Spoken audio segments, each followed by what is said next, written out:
Hello, everybody, and thank you once again for joining me for another week's episode of reacting to Attack on Titan's final season part 2.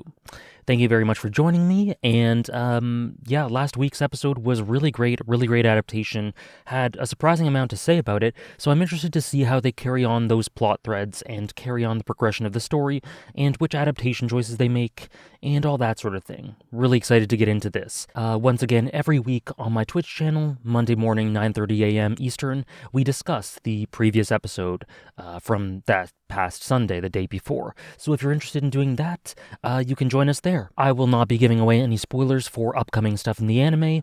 You may want to use your discretion when looking at chat, but they're encouraged to not spoil anything either. So yeah, just thought I'd mention that. It's been a lot of fun so far, and it continues to be. So you can join us Monday mornings for that, for a couple of hours, an hour and a half, 2 hours, 2.5 hours, however long it may be of talking about the latest episodes. Now with that said, let's get right into it. Hitch. Haven't seen her in a while.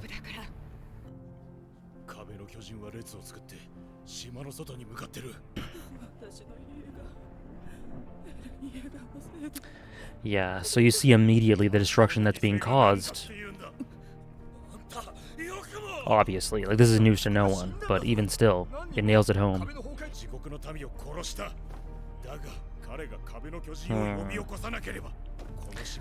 And again, that ideological division from those within the walls. Not good.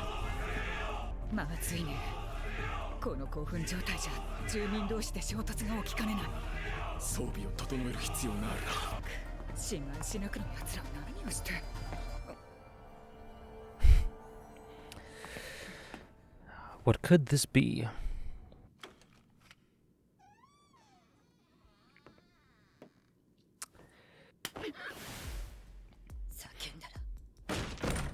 Oh, it's so great to hear her voice again.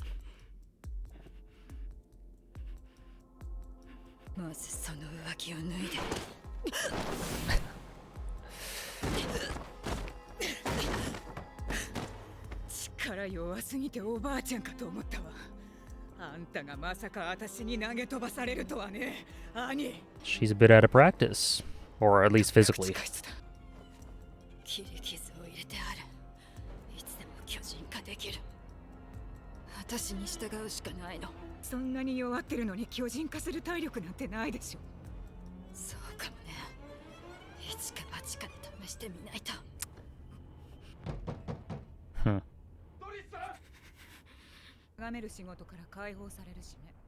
She has been watching her.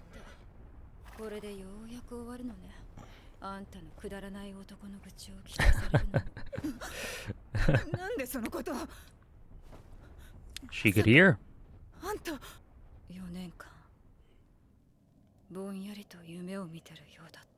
Obviously not completely coherent, but yeah.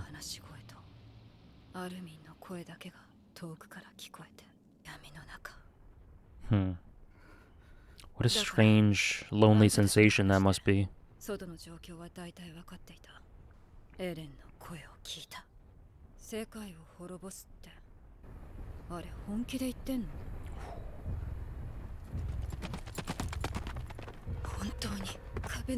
That constant backdrop.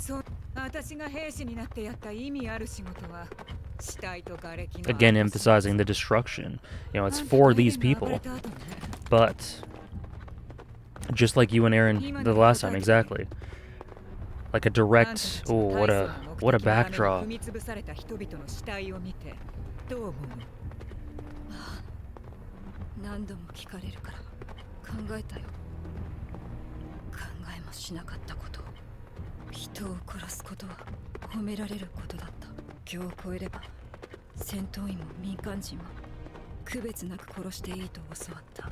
Them versus us, right? Yeah.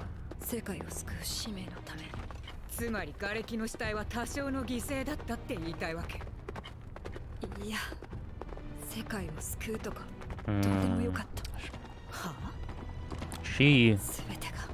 yeah. Her views were much simpler and different. そんな私を収容所で引き取ったのは外国から来たエルディア人の血を持つ男。男の目的は Trained her up. 私をマーレの戦士に鍛え上げて自分の生活を豊かにすることだった。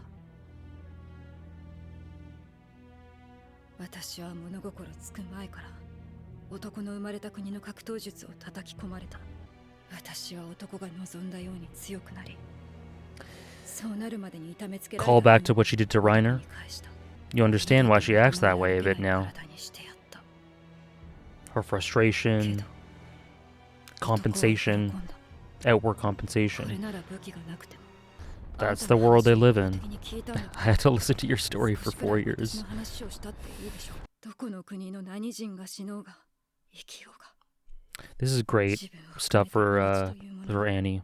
価値があるとは思えなかった。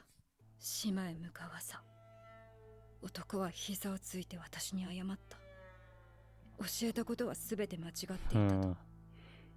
そして泣きながら懇願した。 The scene we get at the end of season 1. 帰ってきて、名誉マーレ人の称号も全て捨てていいから帰ってきてくれ。私の父親だった。私を自分の娘だと思っていた。 They found each other in the midst of this. 帰りに待つ父親がいる。私と同じように他の人にも大事な人がいる。罪を犯したと思っている。 Annie is one of the most interesting, has one of the most interesting perspectives in this entire story, I think. Just wants to return to her father, and will commit atrocities for it, and understands what she's done. She's not a psychopath, but she's got to be true. This is what she wants, right? But yeah. Oh, what a shot. 島の悪魔が乗り込んでくる日が来たんだね。そんなガビは Pete's dad there, I think, with the cough. 全ての命を奪いに来るぞ。寝言を信じてこっから出せと。どうせ集団で口裏を合わせてこっから逃げるつもりなんだろう。お前らはもうこの時点で共謀罪が確定だ。 They really do. They really do get down to the human level after these high concept ideas in the previous episodes. They get down to the trickling byproducts here, the people that are affected by this, and as they should. Isayama, as he should. This is what it's all about, right? イェーガー派が集結してこの砦を仕切ってます。早く逃げましょう。もう私の居場所はどこにもない。平成の中枢は先ほどうなじをそぐなりして弔ったばかりだ。 They've got a skeleton crew. 派は民衆に支持され、この島の実権を握るだろう。私のような旧体制は払拭されるほかない。何があっても俺たちが教官を守ります。バカ者どもが。 Idealistic. 私が何のためにしょんべん小僧どもの足毛をおとなしく受けたと思っておるのだ。貴様らはイエーガー派に従い、決して背くな。 He had to let them do it. お前このまま体制の中にいろ。 Join the. Yeah. ただし、いつか立ち上がるべき日が来る。それまで決して自分を見失うな。 Love Shadis. お母さんを人間に戻すことを諦めろって言うの。言うよ。 It seems inhumane, but it's what has to be done. できる限りのことを行動で示さなきゃいけない。得られない。あの子が頼りだ。 Nice track, nice music right now. 車力の巨人をおとなしくさせられるかどうかがかかってる。正直今すぐベッドに入って2日間程度 It's exhausting. 寝るくらいには疲れてるけど、とにかく今できるだけのことをしなくちゃ。コニーに言うよ。お母さんはひっくり返った巨人のままでもいいんじゃないかって。 And he fully feels the weight of this decision, but it's what has to be done. It's the role they're forced into. アルミ、私はどうしたらいいの？ジャンの手助けをしなよ。少しは自分で考えて。エレンのことどうするの？わからないよ。それにどうしようもないだろう。ハンジさんと兵長は殺されたかもしれないし、フロックたちが僕らにも銃口を向けるかもしれない。だからもうどうしようもないエレンのことなんか考える余裕はないよ。それくらいわかるだろ。 A lost cause. And again, does he really mean that? Does he not hold out hope for that? エルヴィン団長がこの場にいたらこんな無様に当たり散らしたりしなかったのにね。今答えが出た。生き返るべきだったのは僕じゃなかった。 She can't even find it within herself to console him. It's tough. This episode is so... Oh, her scarf's gone.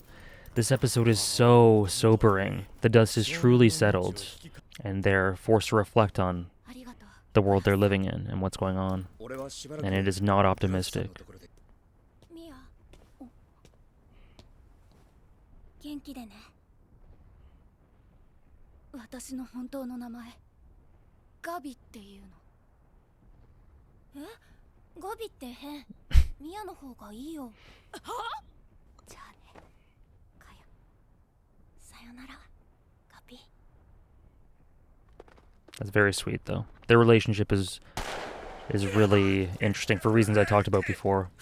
Last discussion. 落ち着けよ、ジャン。分からせただけだ。口の利き方を間違えたらどうなるのかが。みんな。 We got into that point. 一体誰がお前にお山の大将を気取ってほしいと頼んだ。よく聞いてくれたな、ジャン。俺は仲間を集め、エレンの手助けをし、計画は今日達成された。お前たち義勇兵は指導者を And 失った。 Yelena's just completely 味方を despondent. してくれる兵団の後ろ盾もな。そしてお前たちは Oh, 故 great 郷 shot. を失う。地ならしによって全ては巨大な Jean 足跡の Blurred. 下だ。この島でエルディア帝国のために力を貸してくれる者がいるなら声を上げよう。ふざけるなクソ野郎。誰がお前なんかに。 Wow. 鉛玉に屈することなく義勇兵の誇りを貫い This is what it's come to. た。誇りに死ぬことはない。いいじゃないか、屈したって。 Oh, the voice work is so good. 死に方するより生きてた方が。 Kenjo Ono. And Jean. Yeah, Jean is just... エレンが島の外の問題を完全解決するなら、俺も島の中の遺恨を完全に消し去る。これが何かわかるか？自由だよ。 This is もうお前らは freedom. 戦わなくていい。好きに生きていい。なんじゃ。お前は憲兵になって内地で快適に暮らしたかったんだろ。 Oh, the そう trumpets. しろよ。 Chills. お前は英雄の一人なんだから。終わった。だからもう昔のジャンに戻れよ。 They really nailed that Flock Jean interaction. コニーさん、 Wow. 助けてもらってありがたいんですが、 It's already done. ずっと But I love when they 下に bleed 進ん the で ED with footage 夕 or 日 with the が continuation of the episode. いいんだよ。記憶喪失のお前を安全な病院ま Oh で。 boy. 俺は兵士だからそのくらいのことを言って当然だ。 Ooh. 俺は兵士になった。コニー、みんなを守る。 I got 立派 chills. な兵士になっておくれ。父ちゃんもサニーもマーティンももう戻ってこないけど、母ちゃんだけは取り戻せる。もう少しだけ待っててくれ、母ちゃん。俺は兵士になって、そしてありがとうございます、コニーさん。俺一人のためにここ Oh. までしてくれるなんて。いいんだ。 Notably, no look コニー in, さんがいい人でよかった。 no look at his eyes. でも兄貴とガビに合流したところまでは覚えてる。でもその後は一体何があったんだ。コニーさんが俺を知らないなら気のせいか。 Trusting to a fault. Great shot. あの進路と速度から考えると撤退戦はあのままマーレに戻るようですね。地ならし Oh, night's beginning to fall. 我 Nice. 々マーレ軍の生存を絶望視したのでしょうか。これでいち早く本国に事態を知らせることができる。あれに踏み潰されるまで待つよりずっといい。 It's true. あれを止める策は何か終わりでしょうか。ない。ただ最後までみっともなくもがくまでだ。I don't know why. I only saw it. I only saw her when she spoke up. She was in the background. I only saw Hanji in the background when they were sneaking up.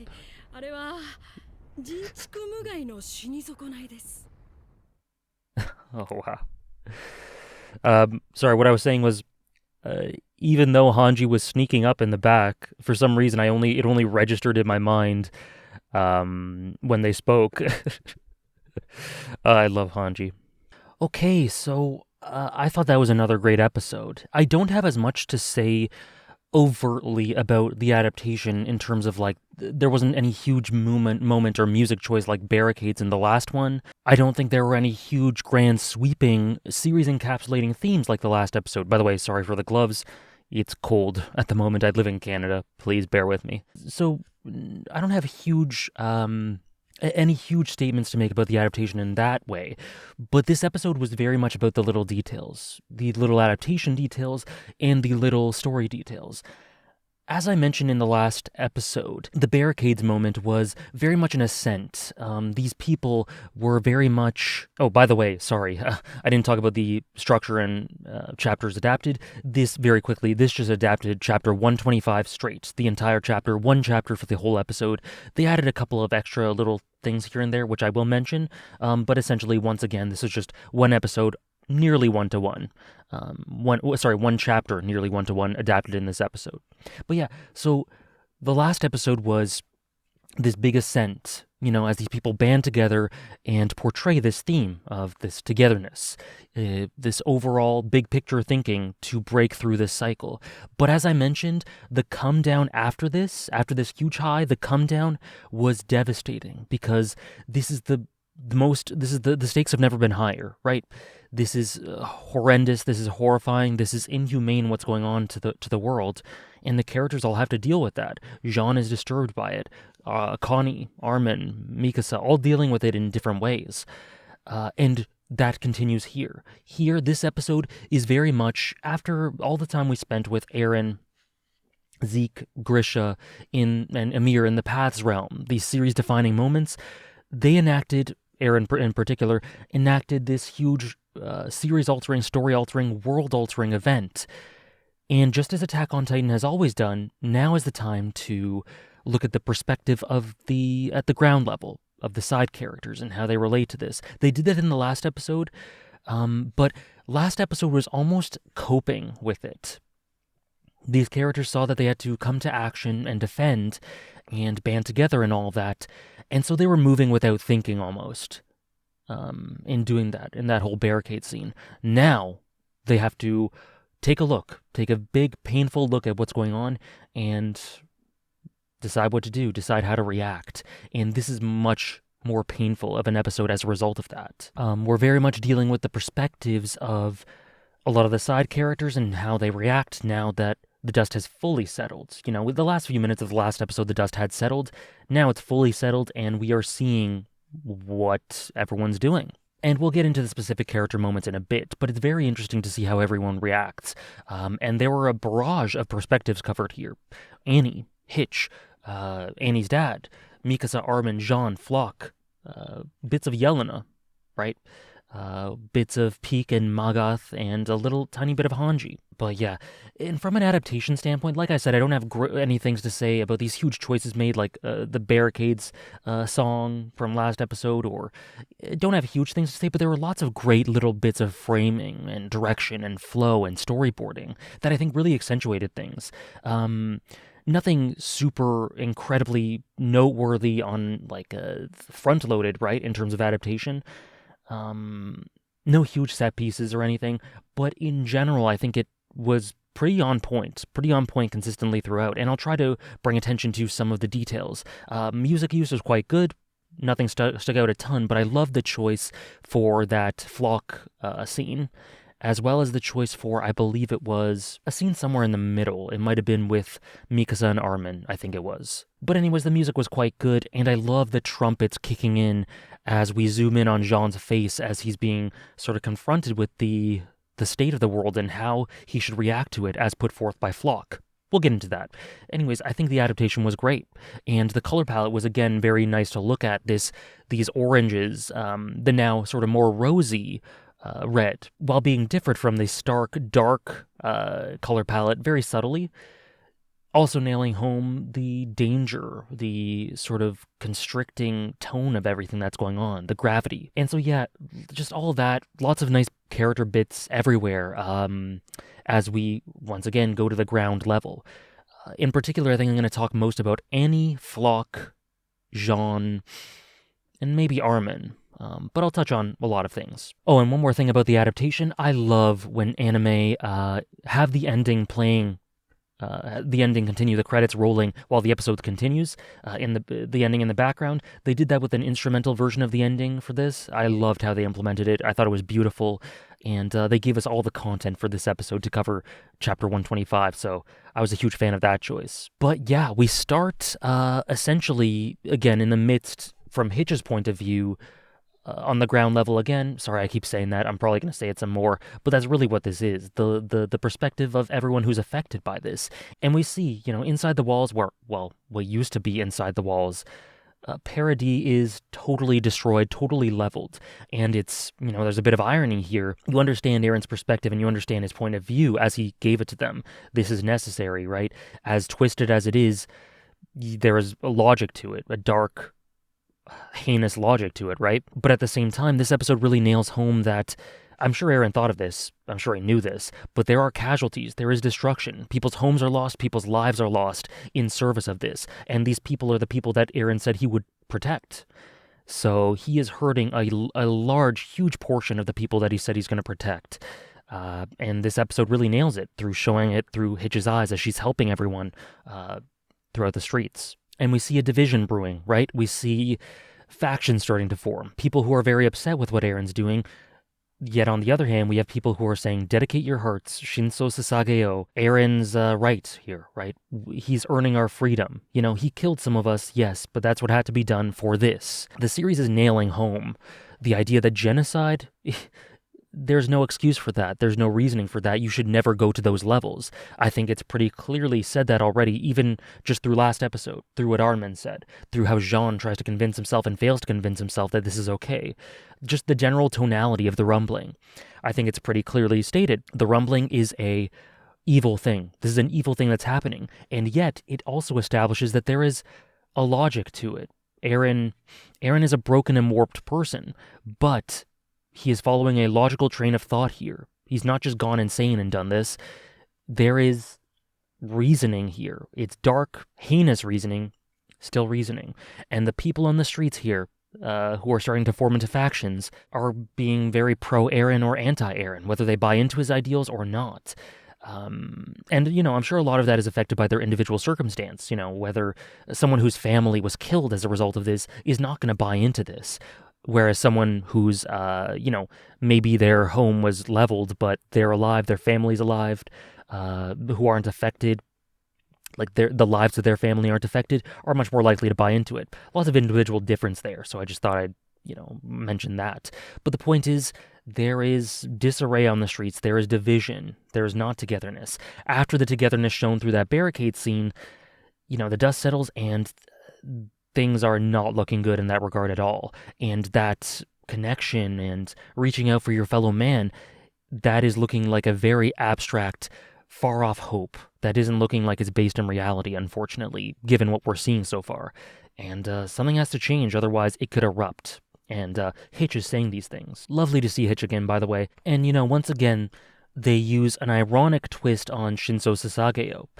Erwin has stated in the past, as he reflected internally during Return to Shiganshina, that those things he said, it was all propaganda to have people band underneath him, underneath his leadership for this nationalistic cause. But it was very much against his heart's desire, and yet he had to do it for the cause. He hated himself for doing it, though. And the sentiment of how he really felt was the opposite of that. He hated it.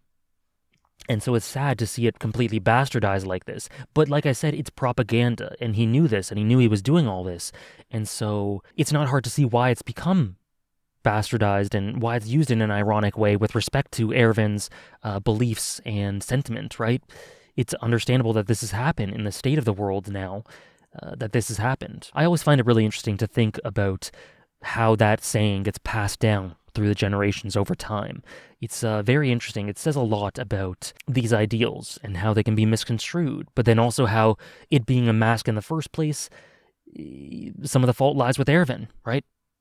Just a lot to think about. And then we have, Hitch finally finds Annie. Annie, of course, has been in this crystal for 4 years, or 5 years, I don't know exactly, 4 to 5 years, whatever it was, and is obviously not strong enough to hold hold Hitch down. How did I confuse those two?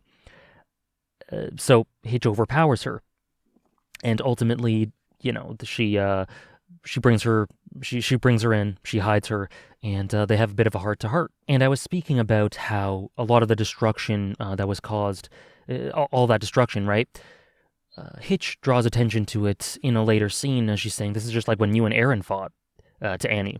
And it's once again gone full circle to one of the first arcs in the series. Just, it all comes together. Anyways, Annie talks about how she was conscious the whole time in the crystal.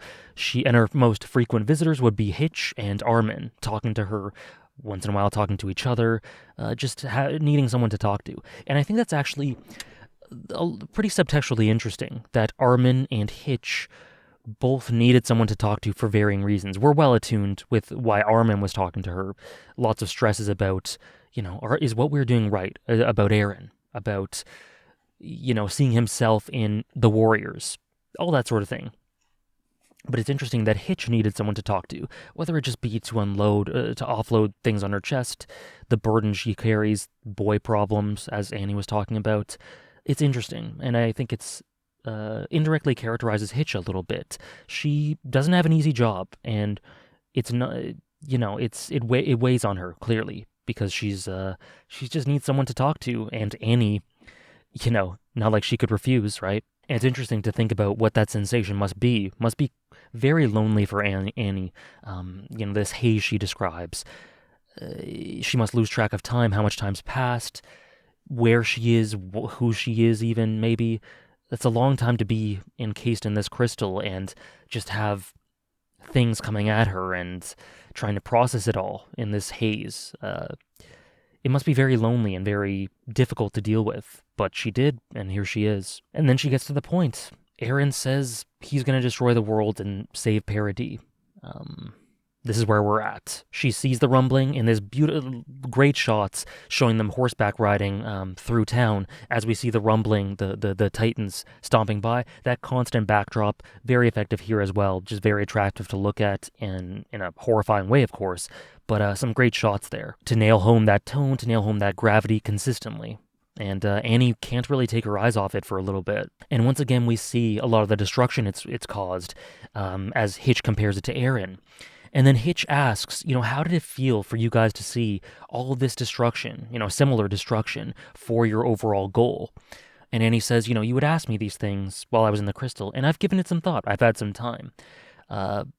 Essentially, what she says is that she's never cared much about the world. She's never cared much about the fate of humanity or the fate of, any of those grand things that were taught to them, that were propagandized to them from Marley. They were taught to kill people. They were taught people opposing your goals. Those people are the enemy, and you shouldn't feel bad about having to take them out, no matter what. They were praised for killing these people. That's how they were raised. We knew this, right? This was atonement for past generations of Eldians and what they did to subjugate Marley. Sins of the father, that's how it was justified. And yet, like I just said, Annie never cared much about saving the world. She didn't care about these grand ideals. She didn't care about anything. Essentially, what it comes down to is all that she wanted was to come back home, to come back to her father alive and whole, to spend time with him, to live with him. That's it. This home and hearth. Home and hearth is where her father is. And that's all she wanted, just to be with him. It's the most fundamental base of motivations, right? She's very honest and cynical and realistic about this. She doesn't care. She's straight up. She doesn't care about saving the world. She doesn't care about the grand cause for Marley for atoning. She doesn't care about any of that stuff. She just wants to come home to her father. And to do that, she will do anything. She was abandoned as a kid, as she says, abandoned because her mother was cheating with an Eldian. She was taken in and picked up by her now father, her foster father, and he taught her the ways of combat, taught her how to be a warrior, taught her how to be a soldier, and, was very tough on her, trained her up to be this combat-ready person, to be such a great fighter. That's essentially the explanation for why Annie is the way she is, why she's such a great fighter. So, and the ultimate goal for that, as he said, was for both of them to have a good life. Because you become a warrior, you become elevated, your status is elevated. And you see the area they grew up in Marley, in the internment zone, it was not a good area. It was quite run down, just not a great area to live in. And they were, aside from that, they were confined, right? Nothing humane about living in this sort of situation. So, as she says, he wanted to improve his living conditions. This is the path to that, raising her up. And she grew to resent him for this, for being so tough on her, for being so cold to her. So much so that she beat him up one day. She smashed him into the ground in a way reminiscent to what we saw her do to Reiner in Season 4, Episode 3, when he completely destroyed their hopes of returning home successfully. So that's a sort of a precursor to that, an explanation of all that. And she beats her dad into the ground, and he begins rejoicing because this is proof you've taken in what I had to teach you, and you will succeed, and we will get what we want. And it's a very conflicting moment that the world is so broken that it leads to this, right? So this philosophy ingrained in her, Annie stopped caring. She stopped caring about the sanctity of life. She stopped putting herself in other people's shoes, and she just cared about killing for this cause, because of essentially her father's goals. Why she's doing this in the first place. Very distinct from everyone else, right? Of course, everyone else, all the other warriors, all the other characters, of course they had their families in mind, but none of them were as fixated on it as Annie. None of them really viewed it as the be-all and end-all like she did. A lot of them had conflicting motivations or additive motivations. Annie was so focused on just this goal, and that she tossed aside everything else. We see the image of her stepping on that bug in service of this grander goal. We get the, psychology and context behind that now. She grew to think that life had no value, not even her own. And it's such a sad way for someone to be brought up. She was essentially, treading water through life as a result of her father's upbringing, or of what he taught her. But eventually, right before she's about to leave on the mission, her father completely prostrates himself right in front of her, begs for her forgiveness, apologizes, and said, I raised you the wrong way. Essentially, the subtext here is that he cared for her all this time, and was trying to be sort of cold and detached and cynical to try to lead to this better life, but ultimately it isn't what he wanted at heart. He wanted her to stay with him. He loved her. He was her father. He had grown to be her genuine father, and Annie reciprocated that care. Deep down, she had grown to care for him as well. And her father asks her, give all of that up. Give all of that up. Just stay with me. Just live with me. Anywhere we are together can be fulfilling if we are together, if we have each other. But it was too little too late. She had to undergo the mission. The die was cast. It had been set into motion. And so her father concluded, I will wait for you. She has a home to come back to, and it is her father. It is not a place as much as a person. That is Annie's home, that is her everything. And that contextualizes the flashbacks we saw of her and her father, him hugging her in Season 1. It contextualizes why he's so in declaration of war, when we see him talking to Mrs. Browse, why he's so resolute on the idea that Annie will come home. She will come home, and that's why he believes in her so much. They made this promise, and she says, this is why I'm doing this. I don't care about any of this. I just want to get home. And it's a sort of a perspective of the everyman. Not anyone can have as bigger picture thinking as Armin, or not anyone can hope for the fate of humanity to be a prosperous one. Not everyone can rally behind a cause or ideals or philosophies. Some people just want to be with the people they love. That is Annie. She views the world for what it is. She's realistic, pragmatic, she understands it, and she just is tired, exhausted, and wants to just come back home. That's who she is. And it's a unique perspective and one that I really value because war is no doubt going to be filled with people like Annie. Probably rarer, but people who are just tired and upfront about it, so jaded. At however young an age this is, so jaded. It's sad. You know, she's aware that what she's done is unforgivable. She's not a psychopath. She understands all of this. But it's just what has to be done for her to achieve what she wants. If it's for returning home, she would do it all over again. And that honesty is really refreshing. And Hitch admires that honesty. And then we also get some great backdrops of the Titans in the background. And Hitch says, you know, you better hope, like, there's a good chance that your father might just be a corpse. And Annie says, yeah, I realize that. And then we have a great shot of the sun kind of setting, this blood red of all the Titans, their eyes hollowed out, haunting imagery. Might use that for the thumbnail, not sure, but it was a great shot. And, you know, once again, shows us what's going on, as if we need to be reminded, but really hammers it home. Then we go to Annie's dad. And the long and short of this is that the people, the Eldians who have seen this and know what's coming, in the end, or at least personified by Annie's dad, are willing to stand up and fight for what they believe in or what they know is going to happen for their survival. What I like is that they showed, I think, Gabby and Falco's parents, Peek's dad as well, which wasn't in the manga. That was anime exclusive. So I like that they showed that in addition to Annie and Reiner's parents. Actually, I don't know if Reiner's mom was in the manga. It looks like Reiner's mom was in the manga, but the little bits of dialogue from Falco's parents and Peek's dad and Gabby's parents, I don't think that was in the manga. So I like that they added that to just, you know, expand upon this a little bit. But yeah, once again, very intimate on the people on the streets, the little things, the trickling byproducts, as I said, of what's happened. Attack on Titan has always had perspective on the side characters, the different viewpoints, how certain actions affect just regular people. And what we can, you know, take in from that. This is no different as we see what's going on in the streets. And in the end, they do choose, particularly thanks to Annie's dad, to fight back against the people suppressing them, because they don't believe them that they saw this vision, so he takes it into his own hands. Then we have a great scene with Shadis. Great Keith material throughout these last couple of episodes. It's been great for Keith, where, you know, he said he essentially what he says here is he's a relic of the times gone by, of the past. He has no place to go. As much as these cadets, these people are rallying around him and call him their leader, he says, you know, you essentially have to get caught up in the flow here. If you fight back, you will be killed. There is no ifs, ands, or buts about this. There's no way that anything else is going to happen. And what's nice is Surma, the guy with the glasses that Keith saves, he says to him, you think I would let you beat me up for the hell of it? I did it because you have to side with the Jaegerists or else you're going to die.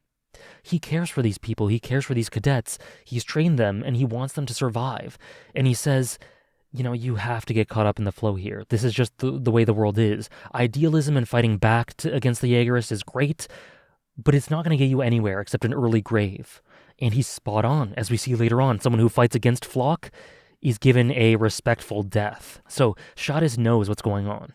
And he says, you gotta return to that. But keep sight of yourselves. Don't lose yourselves, because there will come a time to rise up and stand up for what's right.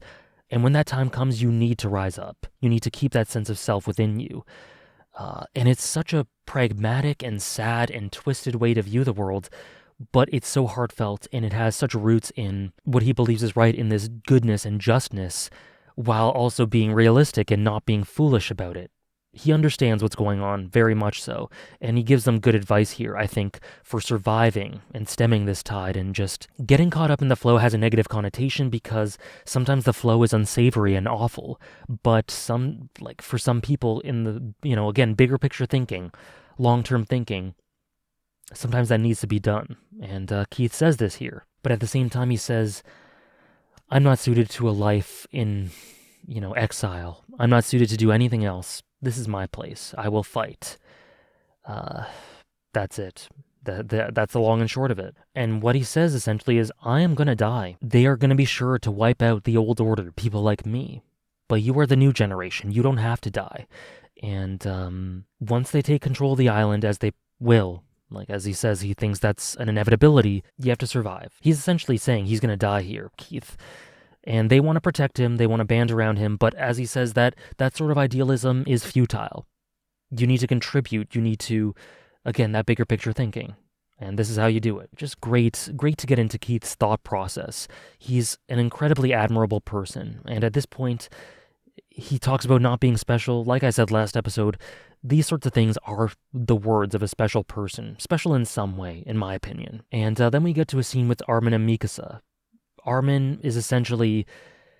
The situation has caused him to have to face the world and face what has to be done. And what that requires right now is telling Connie to give up resurrecting his mother. Such a difficult thing to do because you understand where Connie's coming from. And it's painful for Armin, but he's got to do it because Gabby is key to negotiating with Reiner and all that, negotiating with Peak. Magath is with her and all that. So Armin sees the value in that, and so he sees that they cannot lose Falco. As well as it being, a little inhumane what Connie's doing, despite it being understandable. And Mikasa looks on. She looks, again, drawn really beautifully. Character art continues to be really good. And I don't think I mentioned it, but a lot of the expressions were really great in this episode, particularly with regards to Floch. And a lot of great voice work as well. I don't think I mentioned that. Sorry. So just going back to the general overall presentation of this, I will talk about it, but a lot of the voice work for Floch was really good. It was great to hear Annie's voice again. Great to hear Hitch. In particular, I thought a lot of the stuff in this scene was good too. The stuff with Armin talking to Mikasa and being so pained about what to do next and what he has to do. Really great. And yeah, Floch stole the show for the voice acting for me, but we'll get into that. And so, Armin says, this is what has to be done. This is what I've got to do. As Mikasa looked on, I've got to tell Connie. He has to give up on his mom.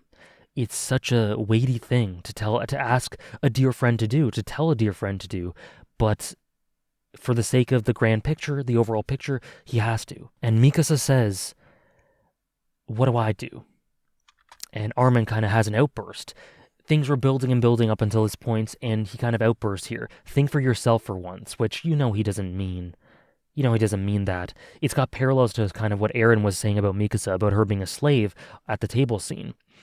Think for yourself for once. That is a cruel thing to say, especially to Mikasa, with regards to what she's thinking about with her Ackerman blood. Is she being controlled? Is she a slave? That's an awful thing to say from Armin, and he realizes this. And Mikasa, I think, realizes that he doesn't mean it either, because she doesn't really react to it. She doesn't really take it to heart. So, great interpersonal understanding from her point of view. But she says, what do I do about Eren? What about him? And Armin says, he's a lost cause. We got to do this. We got to focus on these things, the way forward. We have to put one step in front of the other right now without thinking about Eren, because look at what he's done. He's a lost cause. And for me, I've always interpreted this as him trying to convince himself again. Does he truly believe he's a lost cause? Does he truly think there isn't something else here with regards to Eren, some other motivation they've overlooked, some way he can speak to him, to reach through to him? Knowing how idealistic Armin is, I don't think that's true. I don't think he truly believes he's a 100% lost cause, as much as the evidence points him there. I don't think he's completely given up hope here. But, saying that is kind of what needs to happen. Telling Mikasa, telling himself he's a lost cause so he can do these things without having to worry about Eren on the horizon, without being distracted, because the things that he has to do right now, they take precedence. He's kind of trying to steal himself off, trying to compartmentalize, and all of that. Chaos all around him, they have to do what's right for them. And so, this is how he's got to think about Eren right now, even if he himself doesn't quite believe it. And then, that survivor's guilt, right? He looks at himself, his mind going in all these directions, struggling to come to terms with what's happening. And he thinks back to Commander Erwin, always very focused, very resolute, always having a plan, always not being distracted, having a clear focus of what to do next. And he says, Erwin wouldn't have been in so much disarray as me. He was the right choice. He would have known what to do right now. He wouldn't be as lost as I am. And it's that survivor's guilt eating away at him. It's something that's, the subtext here is that he's never forgotten about this. It's plagued him. It's plagued him, and he's constantly tried to think about living up to that, which is so cruel to put on someone, because how can you live up to a leader like Erwin? But nonetheless, it's what he has to live with. This is what Hanji said. I don't think that you can live up to Erwin. Whoever could. But that's just something you have to live with. That's a burden you carry. That's a part of you now.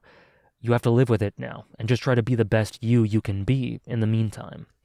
Erwin, who knows? Maybe he would have been the best leader right now. Maybe he would have been exactly what they needed. But facts are facts. He's not here, and what we have is Armin. What can Armin do? We will see. And I'm sure Mikasa would love to comfort him in this moment, but she herself is dealing with so much. I think it's notable that she, even in this moment of pure vulnerability and pain for Armin, just can't really bring herself to say anything. Gabby says goodbye to Kaya and Mr. Browse.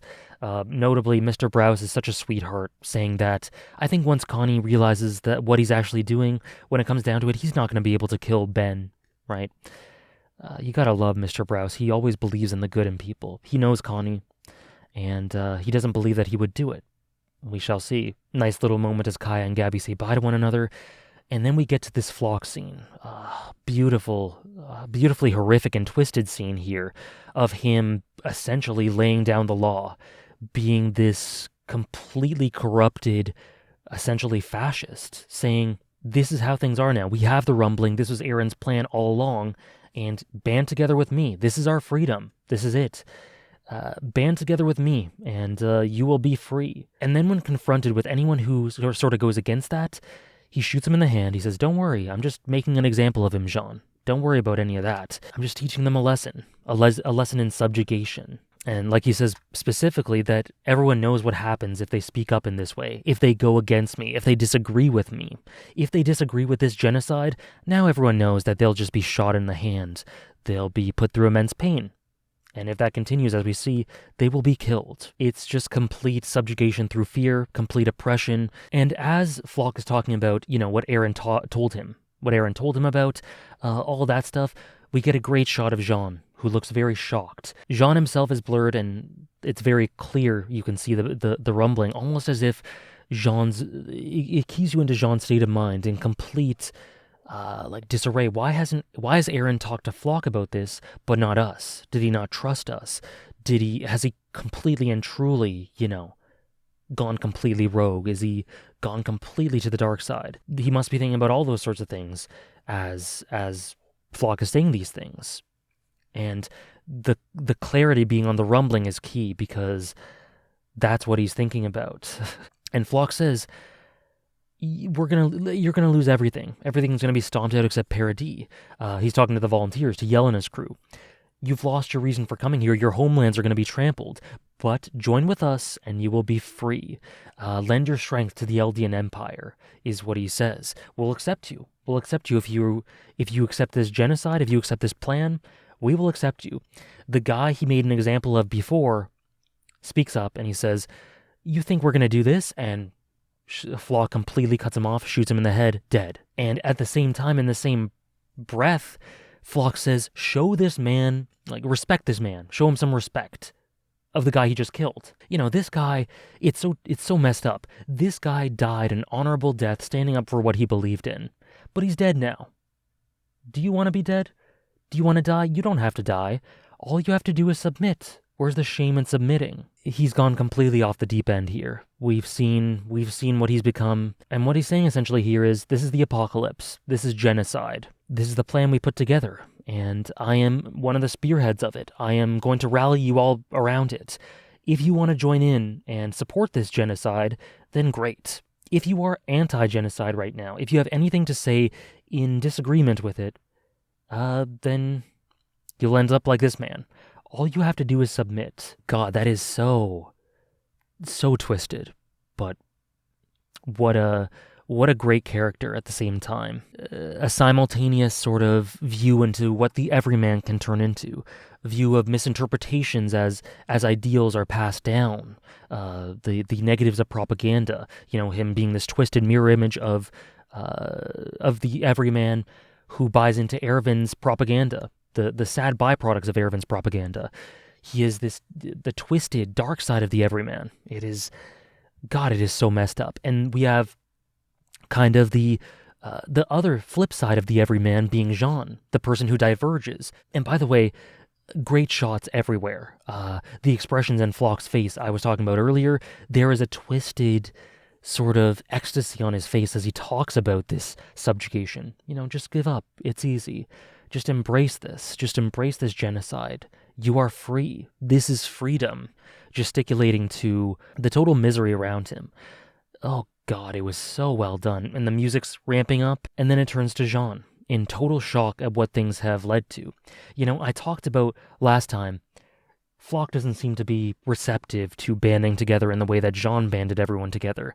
And yeah, that ended up being the truth, as Jean sees here, completely shell-shocked, cannot even say a word. And so Floch appeals to the side of Jean that is the everyman, that regular sort of person who desires comfort, who has human flaws. And so Floch, being that same sort of person, appeals to that. Didn't you always want a comfy life in the interior? You can have that now. We're free. If you just submit and accept this, you can have the life you always wanted. You can go back to being Jean, the conceited, arrogant jerk. And Jean's kind of repeating the things he says to him and genuinely sees comfort in that. He sees that. It's so easy, it's so tempting because it's so hard to fight against this. With the dust settled here, it's so hard to look at it and say, I have to fight against the literal apocalypse. I have to fight against the person who's been my comrade and dear friend for years. Floch is essentially showing him the comfortable side of this. If you just give up, if you just submit. If you've seen Arcane, this is what Silco says about the water that tempts you with its comforts. And it's so much easier to just give into that water, give into that to ease yourself into it and say, yes, maybe that's okay to give up here. The alternative is always the harder thing. But that's because the alternative is always the thing that is worth fighting for more. For each individual person, it's not going to be easy to do the right thing, and a lot of times, to do what your heart desires. Sometimes the hard thing is what's most meaningful and most near and dear to your heart as a person. And Jean will have to come to terms with that. The path that is most near and dear to his heart is so difficult. And I love that this scene sort of shows him it's the easy thing. It's the comforting thing to just say, we are free. I love how this appeals to that, and it shows some great interpersonal intelligence from Floch to try to appeal to that. Like I said, say what you want about the guy. The guy is manipulative, persuasive, and he can band people around him. And I think it's pretty well established that Jean is so different from Floch. So different. But the fact that he's here, sitting here, shell-shocked like this, receptive to what he's saying and listening to him in shock, it keys you into the fact that in the last episode we saw Jean in all his glory, this great leader of men, this person to be proud of, but he also has these human flaws, these human weaknesses, and that was on full display here. That's very sobering. The look in his eye is not something I'm going to forget for a while, and likewise with Floch. Jean says, is this really over? Is it really over? Because there's something deep inside of him that really wishes it was, because it's so hard to just keep fighting. It's so exhausting. But that's the world they live in. And if they ever want to break free, to truly be free, to break through the forest, to escape the forest, you have to fight through this constant exhaustion. You have to fight against futility. And then we cut in the beautiful credits scene, as the credits overlay, to Connie and Falco. Falco, who has forgotten a bunch of things about what happened, still doesn't know that Colt's dead, very tragic. And Connie's lying to him, saying, I'm taking you to a hospital for people who have had bouts of amnesia. You were all alone, so I'm taking you there. And Falco's very, such a sweet kid, so appreciative of Connie. It's a good thing Mr. Connie is such a great person. I'm lucky that I was put in his care. not knowing where he's actually taking him. And Falco's observant. Falco's intelligent. He says, why are we going north? The sun's setting. And then Connie gives the explanations for all that. Notably, Falco also says, he looks familiar. I wonder why. Because he has seen him up close on the airship during their skirmishes earlier on in the series. But this is just a really important scene for Connie. We've talked about him a lot. I've talked about him in the previous discussions. He's lost so much. He's lost his entire family. All that's left is his mom in this Titan form, unable to live properly, unable to live at all. That is not a state of living. Just there, trapped inside this suit of flesh in this hell. Who knows how, it must be so painful. And Connie has been taking care of her consistently. And he has to see his mother, one of the most important people in his life, in this state. What must that do to a person? How much must he long just to be able to hug her again? To feel her warmth? To cry into her shoulders? And now that the rumbling is happening, he might be thinking in the back of his mind, I'm probably gonna die soon, This is it. This is a world-ending thing. If I die soon, I want to at least see my mom before I go. I want to hold her in my arms and die with her and see her and tell her I love her. It's getting me a little emotional just thinking about it because you really see where he comes from. It's so human. And is it flawed? Yeah, sure. I guess. Whatever. Is it the optimal thing for the Eldian Empire to be doing? Yeah. I mean, no, of course not. Ultimately, you'd want to feed a Titan shifter to Pixis or Nile or someone who can lead people. Who is ever going to think like that? How is a human being actually going to think that way in favor of the cause over your own mother? It's so understandable what Connie is doing here. And I think the ending theme overlaying, the instrumental version of the ending playing over this really nailed home the emotions. As he says, a beautiful shot, beautifully expressive shot as he kind of looks on in desperation. He knows what he's doing is wrong. I'm a soldier, right? I become a soldier. I become a good soldier, haven't I, Mom? There's resolve in his eyes, but then that opens up to him kind of looking on in the horizon and saying, just wait for me a little bit longer. My brothers, my father, they're not coming back, but I can at least bring my mom back. Please just wait for me. Desperation, longing in his eyes. Am I a good soldier? That remains to be seen. And then he's interrupted notably by Falco saying, thank you so much, sir. You're doing so much for me. And that just really sticks you in the gut, right? What a gut punch there. Thank you so much. While in the back of his mind, he plans to feed him to his mother, feed him to a Titan. Now, will he carry it through with it? That remains to be seen because, as we see, there's internal conflict written all over his face. He's trying to convince himself, again, that common theme. But what is clear is that he wants this more than anything. But will Mr. Rouse be right in saying that he will relent and go back on this and not do it because he'll do the right thing? We'll see. And then just a quick catch up with Peak and Magath. Quick scene at the end after the credits where Peak says they're retreating. Marley's retreating. And Magath has some great interesting insight saying it's a good choice because telling everyone, going back to the homeland and telling them what's happening will allow everyone to take measures to evade for as long as they can. Whereas otherwise they'd just be sitting ducks. So interesting perspective is not just purely running away because they're cowards or anything and don't want to fight. It's a tactical move as well, and Magath is intelligent enough to see that. And then we have Hanji. Love Hanji so much, just coming up in the background. Hey, excuse me. Oh, I've missed Hanji and their overall just their voice and their tone and what they add to this. The sort of comic element to break through these sorts of tense situations. And we see that Levi is alive. Not well, but alive. And like Hanji says, he's too stubborn to just die like that. He's still hanging in there. And great cliffhanger to lead the whole thing off of. So yeah, that was this episode. I thought it was great. I thought it was really good. just general, the little things, the little decisions, the way they emphasize certain points and communicated these things, the little expressions in Flock's twisted face as he gives these horrifying speeches, the shock in Jean's eyes, the constant backdrop of the Titans rumbling continuously, how I didn't mention this, but as the sun is setting, we see the blood-red, overcast scene of the Titans, the sun setting, and then post-credit scene, the sun is just, there's like a red tinge, but we see the night sky sort of peeking out. And I was sort of debating or talking about episodes ago, the color palette. Will they change things up as things go along? They are. They definitely are. The day is progressing. So I like that. Interesting to see the visual style that'll bring about in the next episodes. But yeah, there's all of that.